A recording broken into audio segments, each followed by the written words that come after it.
Right now, the United States and every state constitution defines the rights for people convicted of a crime. 15 states, though, do not have rights specifically for the victims. And Nevada is actually one of those states, but Senate Joint Resolution 17 aims to change that. Zach Mooney is live in the newsroom with more. Zach?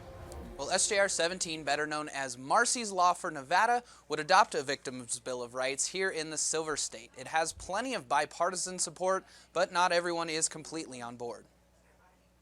I support SJR 17. And it's time for Marcy's Law. Marcy's Law for Nevada first passed during the 2015 legislative session, but needs to pass again this session to become part of the state constitution.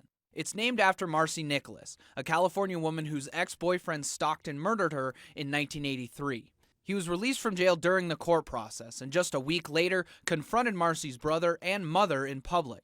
California first passed Marcy's Law in 2008, and Nevada is looking to be one of several states to follow suit. It's important that we elevate the rights of victims so they have the same constitutional rights as their offenders. Do they have the right to be notified when their offender is put on probation or released back to the community?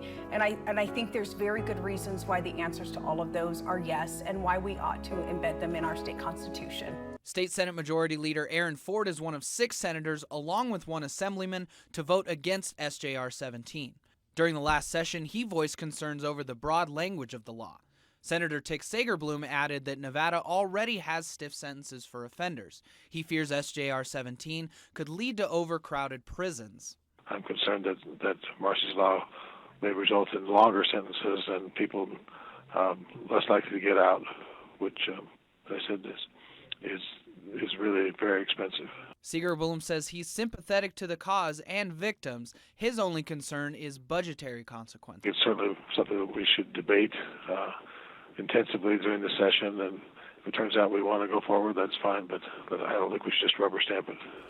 Now, the 79th legislative session begins on Monday. The Assembly floor will meet at 11 a.m., and the Senate session begins at noon. Covering the story live in the newsroom, Zach Mooney, Channel 2 News. Now.